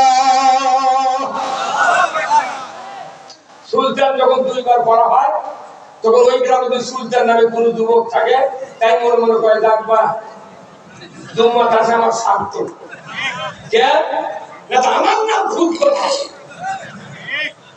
কি অর্থাৎ সাধারণ জানাবেন পারবি কি খুব কথা। কিন্তু ওই সুলতান রেগে ওই মধ্যে সুলতান, ওই সুলতান মানে কি রাজত্ব। এই সুলতান মানে কি রাজত্ব। আল্লাহ নবী বললেন, ওয়া সুলতানু জিল্লুল্লাহি ফিল আরদ, জমিনে যদি আল্লাহর রাজত্ব কায়েম হয়, এই রাজত্বকে আল্লাহর নবী ছায়ার সাথে তুলনা করেছেন। আল্লাহর রাজত্ব যদি জমিনে যদি কায়েম হয়ে যায়, একজন ক্লান্ত পথিক তীব্র রোদের ভেতর থেকে হেঁটে হেঁটে এসে যখন মাঝপথে একটা বটবৃক্ষের মাঝখানে দাঁড়িয়ে যায়, ওখানে চেয়ার নাই, বেঞ্চ নাই, বিছানা নাই, শুধু যদি ওই পুকুর নদীর ভেতর থেকে এসে বটগাছের ছায়ার ভেতরে যদি একটু আরামে দাঁড়ায়, ওই মানুষটার কলিজা ঠান্ডা হয়ে যায়। আমার ভাইরা, রাসূল কি বিজ্ঞানী ছিলেন? উনি বললেন ওয়াসুলতানু জিল্লুল্লাহি ফিল আরদ, ন্যায়পরায়ণ শাসক জমিনে আল্লাহর ছায়া সদৃশ্য একজন পথিক, ক্লান্ত পথিক তীব্র প্রখর মরুভূমির ভিতর দিয়ে হেঁটে হেঁটে বৃক্ষের নিকট যখন এসে ছায়াতে দাঁড়িয়ে যায়, তার কাছে পুরা পৃথিবীর অশান্তি আর অশান্তি থাকে না। আল্লাহর নবী প্রমাণ দিয়েছেন, একজন পথিক যে শান্তি পায়, ক্লান্ত অবস্থা থেকে যে ছায়ার ভেতরে যে শান্তি পায়, একজন নির্যাতিত, নিপীড়িত, অবহেলিত মানুষ যখন আল্লাহর রাজত্বের ভেতরে বসবাস করবে, ওই পথিকের ছায়ার শান্তির চেয়ে কোটি কোটি গুণ শান্তি ওই রাজত্বের নিচে তারা উপভোগ করবে। কথা ঠিক কিনা? এই দুইজন খালি বলেন গেছি, এই ধেনু বেলে এক একজন করে কোয়াকার বাগান দাম রোগ পেয়েছে, সবারই মুখ নেই, সবাই একসাথে কর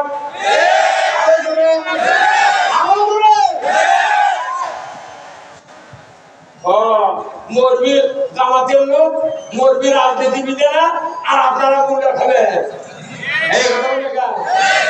কোথায় মুসলমান? হুঙ্কার দিতে হবে কার পক্ষে? আপনি হুঙ্কার দিতে লস নাই, আপনার জন্য আল্লাহ জান্নাত অপেক্ষা করছে। জয়গণ ঠিক কিনা? নামটা আছে ভাই। ভাইরা আমার, আল্লাহ রাব্বুল আলামিন কোরআনুল কারীমের কথা যা বলেছেন, এখন এই হাদিসটা শুনলে আপনাদের গায়ের পশম খাড়া হয়ে যাবে, শিহরে উঠবে, কলিজার ভিতর কম্পন শুরু হয়ে যাবে।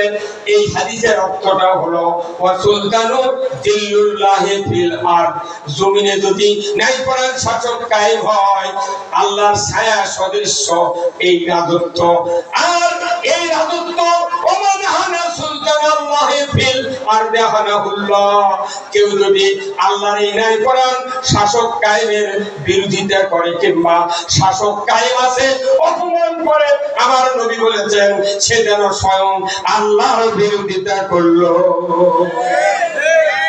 নামাজ পড়ে তারাবি তাহাজ্জুদ করে কুরবানি করে দা, আল্লাহর আইন কায়েমের বিরোধিতা করছে আর মনে করছে বিরাট কাজ করবে। ঠিক, আল্লাহর বিরোধিতা করলে কুরবানি কে কবুল করবে? হজ কে কবুল করবে? আছে কেউ কবুল করা?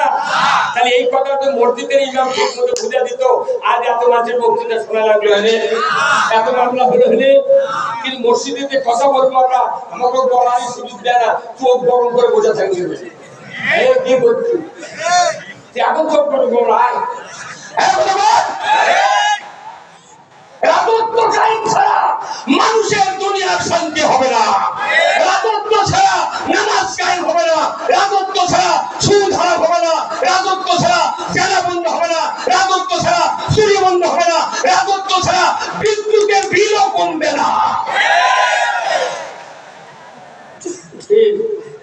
কথা বলে আপনারা কথা বলতে থাকবেন, আমি কথা বললে ঠিক, এখানে মানুষ হবে, আপনারাও বলেন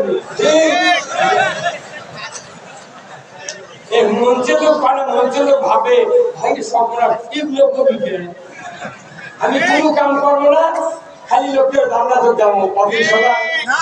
আচ্ছা ভাই, আপনাকে দিয়ে বল খেলা হয়? বল খেলা হয় না? এই গ্রামের নাম কি? আর এই ফিল্ড হচ্ছে আমন্ত হাই স্কুল ফিল্ড। আর এই ফিল্ডের ডান পাশে 2 কিলো দূরে কি গ্রাম? এতক্ষণ লাগে? এই 2 কিলো দূরে সবাই কর দেবীপুর করে। আর এই দিন কি গ্রাম আছে? শিয়ারা। শিয়ারা আমাদের সবাই নাম আছে, শিয়ারাই ছেড়ে কি আল্লাহ রে। তো শিয়ারার একটা ছেলে ওই গ্রামে বিয়ে করছে, আর এই গ্রামের দেবীপুরের এক ছেলে ওই গ্রামে বিয়ে করছে। যদি 2 গ্রামের খেলায় ফিল্ড হয়, যারা যারা বিয়ে করছে, বিয়ে দিয়েছে, এরা কোন পক্ষ নেবে? ওই আত্মীয় গ্রামের পক্ষ নিবি, তাই না? আর আপনারা যারা এই গ্রামের এতগুলো লোক আছেন, খেলা দেখতে গেছেন, আপনারাও তো পক্ষ নেবেন, দিবেন না? তখন দেখা যাবে মনে মনে পক্ষ নিয়ে যখনই দেবীপুরের দিকে যখন বল ওই শেয়ার ফিরিয়ে নিয়ে যাচ্ছে, আপনাকে গ্রামের অর্ধেকের বেশি মানুষ তারা একযোগে বলতেছে বলে। আবার ওখানকার প্লেয়ার যখন এইদিকে নিয়ে যাচ্ছে আর এক গ্রুপ করছে বলে। যারা ফুটবল খেলা দেখতে যায় তারা পক্ষ না নিলে খেলা দেখার মজা আছে? পক্ষ না নিলে খেলা দেখার মজা নাই। কিন্তু বাংলাদেশের একটা দুর্ভাগ্য, কোরআনের তাফসীর হয়, সভা হয়, মাঠ হয়, মসজিদে নামাজ হয়, কিন্তু মানুষ মসজিদে শুনবি পক্ষ নিবে না। আগে পক্ষ নেওয়া লাগবে, তারপরে ইবাদত করা লাগবে। আপনি আল্লাহর পক্ষেই নাই, আপনাকে ইবাদত করবে কে বলছেন? কারা কারা আল্লাহর পক্ষে হাত তোলেন তো দেখে, হাত তোলেন। হ্যাঁ, নামান পক্ষে থাকলে আল্লাহ খুশি হবি। যদি পক্ষে না থাকে মরার পর পক্ষ নেন, পিতলের অভাব হবে না।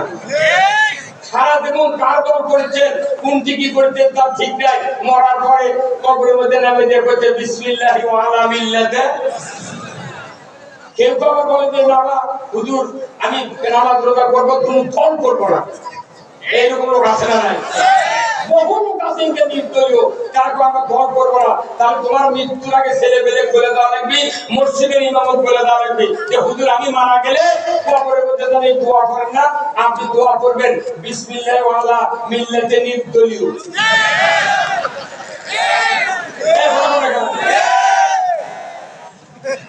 আমার যারা দল করে না বলে এই লোকগুলোর মধ্যে আরবি শিক্ষিত লোক বেশি, কিন্তু ধরাই যায় না।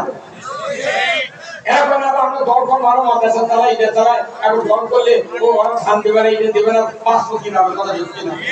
কিন্তু নবী কি বলছে জানেন? যে আমার নবীর উম্মতের ভেতরে, আমি নবী আমার উম্মতের ভেতরে কিয়ামতের মাঝে ৭৩টা দল হবে। কয় দল? কয় দল? ৭৩ দল। এক দল যাবে জান্নাতে, ৭২ দল যাবে জাহান্নামে। তাহলে যে লোক বললো দুনিয়াতে আমি দল করি না, তাহলে ওই জাহান্নামে তো যাওয়ার জন্য থাকা পারলো না, জান্নাত তো থাকা পারলো না। এটা যাচ্ছে কোনটি? কথা বলে ভাই, কথা বলে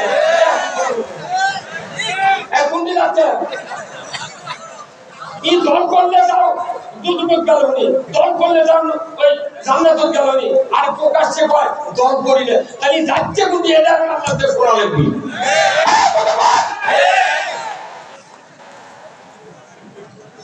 আমার ভাইরা, আল্লাহ রাব্বুল আলামিন কোরআনুল কারীমে বলছেন ওয়ালতাকুম মিনকুম উম্মাতুন ইয়াদউনা ইলাল খায়রি ওয়া ইয়া'মুরুনা বিল মা'রুফি ওয়া ইয়ানহাউনা আনিল মুনকার ওয়া উলাইকা হুমুল মুফলিহুন। কার কথা? আল্লাহ এমনি এমনি আয়াত নাযিল করেছেন? অবশ্যই একটা দল থাকবে, তারা মানুষকে ভালোর দিকে আহ্বান করবে, ন্যায়ের আদেশ করবে, অন্যায় বারণ করবে। এই লোকেরা হলো সফল কাম। ধরে বল সুবহানাল্লাহ। এই লোকেরাই সফল কাম। আল্লাহ দল করতে বলেছে, মরতে হবে দলে, বাঁচে থাকতে হবে দলে। কিয়ামতের ময়দানে দলের যিনি নেতা থাকবেন তার পেছনে পেছনে তামাম মানুষগুলি হাজির হবে। ধরে বল ঠিক কিনা? একা একা হাসির আমাদের আল্লাহ ডাকবেন না। যাই যে দলের সাথে সম্পৃক্ত সেই দলের নেতার পাশে পাশে লাইন ধরবি, টেকনাফ থেকে তৃতীয় পর্যন্ত লাইন হবে। আল্লাহ বুঝে পাবে যে এরা এই নেতার সাথে এরা ছিল। এখন তো মনে করছেন জানাজাত গেলে শরীর মাথার টুপি সব এক দল, মরার পরে আল্লাহর দল, তারপরে জুম্মাত গেলে আল্লাহর দল, রোজার সময় আল্লাহর দল। কিন্তু দুনিয়া যখন শাসন হয় তখন আর আল্লাহর দল থাকবে মন চায়? চায়? তাহলে এদের জন্য কি হচ্ছে? এই দল না করার কারণে এদেশে ইসলাম কায়েম হচ্ছে। আর ইসলাম যদি কায়েম না হয় তাহলে ক্ষতিটা কি দেখেন? আচ্ছা ভাই, আল্লাহ তাআলা কোরআনে বলছেন বলছেন ধরে নেয় না ভাই, ঠান্ডা এখানে দাম চলে চেয়ারের বাতাস আমার তো বাতাস লাগিয়েছেন এখানে ঠান্ডা এখানে। আমার ভাইরা, আল্লাহ রাব্বুল আলামিন কোরআনুল কারীমে বলছেন ইন্নাদ-দীনা ইনদাল্লাহিল ইসলাম, নিশ্চয় আমি আল্লাহ আমার কাছে ইসলাম নামক জীবন ব্যবস্থা সবচেয়ে প্রিয়। আল্লাহর কাছে যে জীবন ব্যবস্থা প্রিয়, এখনো বাংলাদেশে আমাদের কাছে সেই জীবন ব্যবস্থা প্রিয় হয় নাই। যদি প্রিয় হতো আর 100 বছর আগে বাংলাদেশে ইসলাম বিজয় হতো। এই ঘটনা আমার আল্লাহর কাছে যেটা পছন্দ, আমাকে সেটা অপছন্দ। অথচ মোনাজাত করে আল্লাহ তুমি আছে আল্লাহ, আল্লাহ বলছে যার জীবন ব্যবস্থা মানিস ওরই কাছে কোথায়? আমার ভাইরা, আল্লাহ মানুষের মুক্তির জন্য, দুনিয়ার কল্যাণের জন্য জীবন ব্যবস্থা দিয়েছেন, তার নাম ইসলাম। এই ইসলাম আল্লাহ তাআলা পরিপূর্ণ করে দিয়েছেন আজ থেকে ১৫০০ বছর আগে। আল্লাহ রাসূল বিদায় হজের ভাষণের সময় আরাফাতের ময়দানে ১৬ লক্ষ সাহাবী নিয়ে দণ্ডায়মান ছিলেন। উনি 23 মিনিট বক্তব্য দেওয়ার মাঝখানে আল্লাহ তাআলার পক্ষ থেকে একটা আয়াত আল্লাহ রাসূলের উপর নাযিল করে দিলেন জিবরাইলের মাধ্যমে।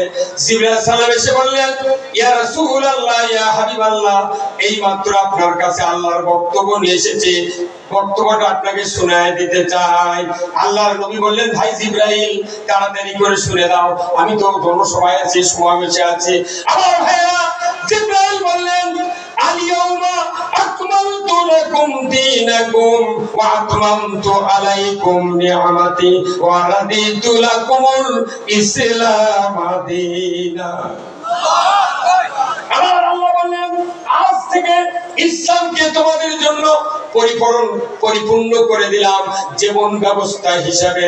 তোমাদের ব্যক্তি, পরিবার, সমাজ, রাষ্ট্র, অফিস, আদালত, কোর্ট কাছারি, অর্থনীতি, সমাজনীতি, রাজনীতি, বিচার ব্যবস্থা, বিবাহ শাদী, কুরবানি, হজ, উমরা, যত কিছু জীবনের দিক ও বিভাগ আছে, কারোর কাছে ভিক্ষুকের মতো হাত পাততে হবে না। সব দিয়েছেন কে? আর আমরা কই ভারত ছাড়া বাঁচবো না। এর কথা বলবে কেন? আমি ডক্টর ইউনূসকে বলি যে আপনি ভারত বয়কট করবেন বলেন, সেই ভারত আবার পূজার মধ্যে কিছু ইলশা দিলেন। এই ভগবান, আমি বরিশালের মাছ কিনতে গেছিলাম, বরিশালের ওই সাগরের ঘাটে 1800 টাকা কেজি ইলিশ আনিছি, 1 কেজি কিংবা 1 কেজির আধা এরকম। আর চাঁদপুরে 2700 টাকা কেজি, আর বগুড়া হত্যাই বাগানে 2300 টাকা কেজি। বাংলাদেশের মানুষ পাচ্ছে না ইলিশ, ভারত 1.5 কেজি কোনদিন বিদ্যুতের ইলিশ দিচ্ছে, তাও 100 টন, 1000 টন, দাম ধরতে 15 টাকা কেজি। কে বুদ্ধি দিল তো ইলিশে দেওয়া লাগবে? আমার ইলিশে বড় বড় দিয়া আমার ওই জাতকা দিতে কিলো কাঁচা বাড়া কাঁচে 6 মাস হলে ফ্রি করতে দে, সেগুলোকে তোরা পচা রাখা। আল্লাহর কুদরত আমরা বিশ্বাস করি না। বঙ্গোপসাগর ভারতের ভেতরে ঢুকেছে, বাংলাদেশ থেকে শুরু হয়েছে। আল্লাহর কি কুদরত! কোন মাঝখানে নেট নাই, পার নাই, আল নাই, অথচ ইলিশ মাছ ভারতের সীমানা যেখানে আছে তার ওইপর 1 ইঞ্চিও কোনদিন ইলিশ যায় না। তাহলে ওই ইলিশ আবার কোন মাদ্রাসার প্রিন্সিপাল, কোন কলেজের ভার্সিটি প্রফেসর, ভাই কি তাই না? ইলিশ জানে এই পর্যন্ত ভারতের, এই পর্যন্ত বাংলাদেশে, একটাও যায় না। যদি ভারতের সীমানা যদি ইলিশা থাকতো, বাংলাদেশের রাজ্য আজ খাওয়াতো না। এদেশে যদি ইসলাম ক্ষমতায় না, হাতের মাছ বন্ধ হয়ে খালি ইলিশা খাওয়ানো হবে।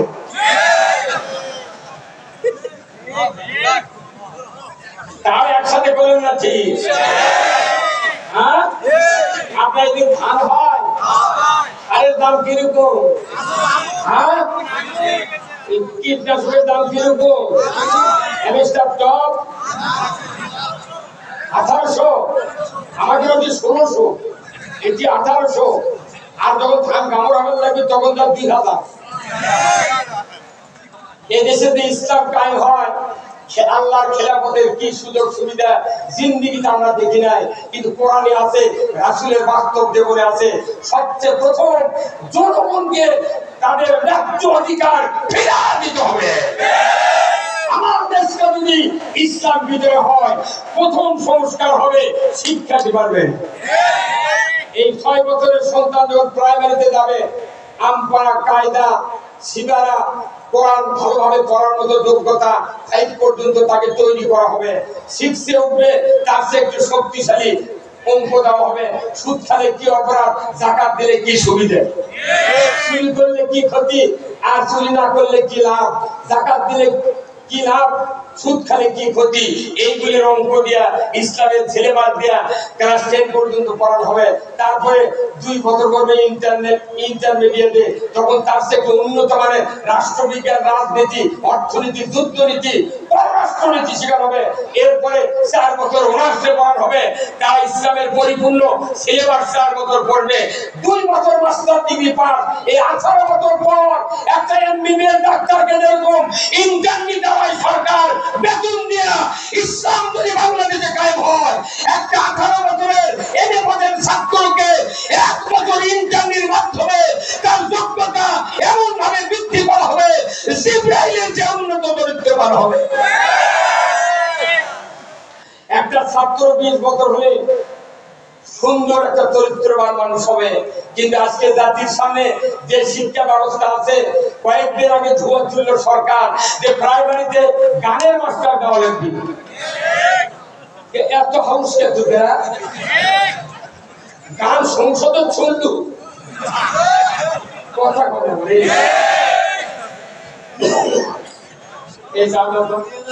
গান সংসদে শুনে তাও প্রাণ করেনি। প্রাইমারি গানের মাস্টার আমরা প্রতিবাদ দিয়েছি, একটা মাস্টার যদি দেওয়া হয়, কাউকে বাংলাদেশে বসবাস করার সুযোগ দেওয়া হবে না। তুমি আলিমকে দাও, এখন দাওয়া পাশের আলিমকে দাও, হাফেজকে দাও, আর জমিন পাশের মৌলানাকে দাও। আমার দেশে প্রাইমারিতে আলু হত্যা বানান শিখানো, কি হত্যা, আলু হত্যা, ব্যাঙ্গের লাফান শিখানো, সাইকেল চালান শিখানো, ট্রিন সাইকেল চালান। আমার বলতে বাসর ঘরে কিভাবে বুঝতে পারে এরা শেখো। এতদিন বোঝা আমাদের বাসর ঘর হয়নি। এগুলো হচ্ছে জাতি নিরক্ষর বানানোর, মূর্খ বানানোর সিলেবাস। আমরা এই সিলেবাস সংরক্ষণ, সংস্কার করে জাতির কল্যাণ ব্রেনের ভিতরে আমরা আগে প্রতিষ্ঠিত করব। যদি বলুন ঠিক কিনা? আমার ভাইরা, আজকে যদি জাতিকে শিক্ষার জীবনটা যদি উন্নত মানের করা হয়, আমার রাসূল বলেছেন, তলাবুল ইলমি ফারিদাতুন আলা কুল্লি মুসলিমিন ওয়া মুসলিমা। প্রত্যেক নারীর উপর কোরআনের জ্ঞান অর্জন করা ফরজ। আল্লাহু আকবার। প্রত্যেক নারীর কোরআনের জ্ঞান অর্জন করা ফরজ। আর আমাদের দেশে কি কোরআনের জ্ঞানের কোনো ব্যবস্থা আছে? এই যে ওনার পিএইচডি, ডক্টরেট, প্রফেসর, অধ্যক্ষ, কত ডিগ্রি বাড়িছে, কিন্তু আসলে মনুষ্যত্ব আমাদের ভেতরে নাই। যারাই বড় বড় শিক্ষিত তারাই দেশে বেকার বেশি। এতক্ষণ তো ইটের ভাটা, অনেকগুলো ইটে থাকে না আগুন দেওয়ার আগে। এই যখন পড়ে তখন কোন কোন ইটে বেকা হয়?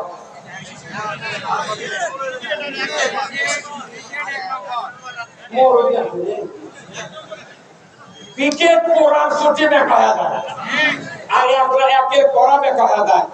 আর সবচেয়ে সোজা থাকে 2-এর ঢিল করিয়ে, এগুলো ব্যাংকা কাটে ছোটে উনকে হয়ে আছে। বাংলাদেশে যারা বেশি শিক্ষিত লোক এরাই বেকা বেশি কথা বলে। আমরা সাধারণ লোক আছে, আগে কোরিয়ার মতো করে আছে। সাধারণ লোক যদি খেপে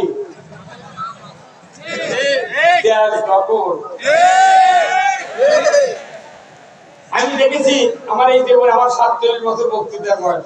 আমি 76 সালে দাখিল পরীক্ষা দিয়েছি 76। আমার 47 বছর বক্তৃতার বয়স, এইবার এই 25 গেলে আমার 48 করবি বক্তৃতার বয়স। বদরুল রশিদের নাম শুনছেন আপনারা? কে ভাই শুনছেন? বদরুল রশিদের আমি সার্টিফিকেট অনুযায়ী 13 বছরের বড়, কিন্তু আমার দেখে মনে হচ্ছে যে গাইবান্ধার ভিত্তি, তাই না? কিন্তু মনে করবেন না আমার বাপের কথা আমি বলি কার কথা? আল্লাহর কথা। আল্লাহ বলেছেন জনগণের আগে সেবা করো। আল্লাহ বলেছে, আল্লাহ রাসূল বলেছেন আবু দাউদ শরীফের হাদিসে যে যে মানুষকে দয়া করে সে তাকে আল্লাহ দয়া করে। কিন্তু আমাদের দেশে মানুষের উপর দয়া নাই, খালি নিজের ফ্যামিলির উপর দয়া। পুরা বাংলাদেশ কোনো একটা পরিবারতন্ত্র হয়ে গেছে।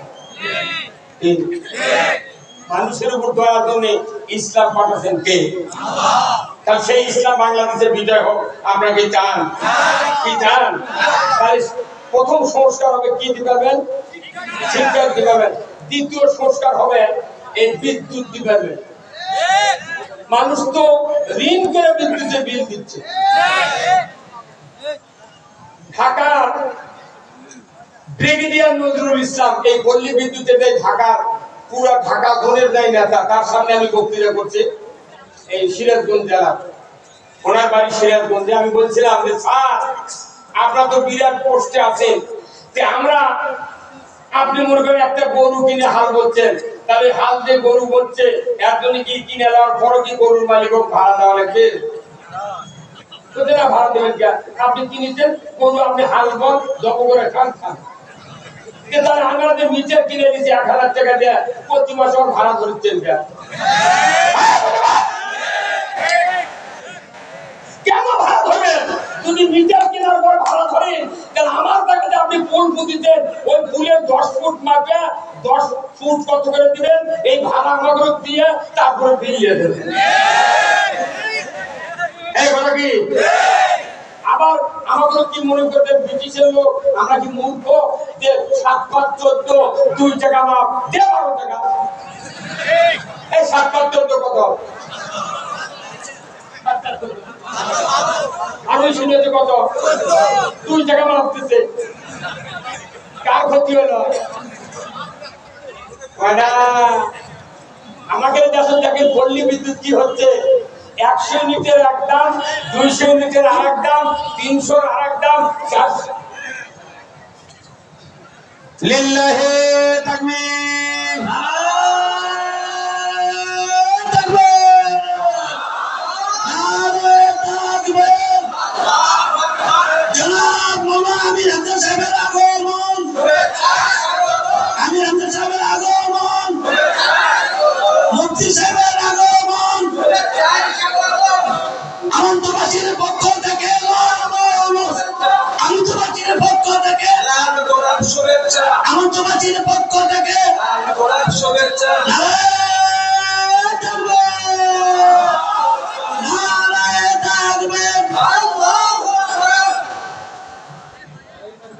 আলহামদুলিল্লাহ মুফতি আমির হামজা ভাই এসেছেন, আল্লাহ ওনার দীর্ঘ হায়াত দান করুন। আমি আপনাদেরকে যে কথা বলছিলাম এক্ষুনি আমি মাইক ছেড়ে দেবো। আমি বলছি যে ইসলাম যদি বিজয় হয়, সবচেয়ে জনগণের মাঝে আমরা দয়ার হাত বিছায়া দেব। জনগণের সেবা কাকে বলে সেটা ইসলাম বলেছে, আমার মনের কথা নয়। এই জিনিসটা এই বাংলাদেশে কোনোদিন দেখিনি। একটাবার আপনারা কি দেখতে চান? কারা কারা চান? দুহাত তুলে আল্লাহকে দেখান। নারে তাকবীর, নারে তাকবীর। আল কোরআনের আলো, আল হাদিসের আলো, দুনিয়ার মুসলিম, লিল্লাহি তাকবীর। আমি বলেছিলাম যে আল্লাহর উদ্দেশ্য হলো দুইটা, একটা হলো খেলাফত আর 2 নম্বর হলো ইবাদত। আমার বক্তব্য এই খেলাফত ইবাদতের মাধ্যমে আপনাদেরকে বোঝানোর চেষ্টা করেছি। যেহেতু প্রধান বক্তা এসেছেন, আল্লাহ বান্দা উনি এসেছেন, অনেক কথা বলবেন আপনাদের সামনে। আপনাদেরকে আমি যে কথাগুলি বললাম, কারো যদি কষ্ট পেয়ে থাকেন আমাকে মাফ করে দিবেন। যে কথাগুলি বললাম আমি সহ আমাদের সকলকে যেন আল্লাহ আমল করার তৌফিক দেয়, আমিন। সবার সুস্বাস্থ্য কামনা করেন, মা বোনদের দীর্ঘ আয়ু কামনা করে আপনাদের কাছ থেকে আমি কথা শেষ করছি। ওয়া আখিরু দাওয়ানা আলহামদুলিল্লাহ। আসসালামু আলাইকুম ওয়া রাহমাতুল্লাহি ওয়া বারাকাতুহু।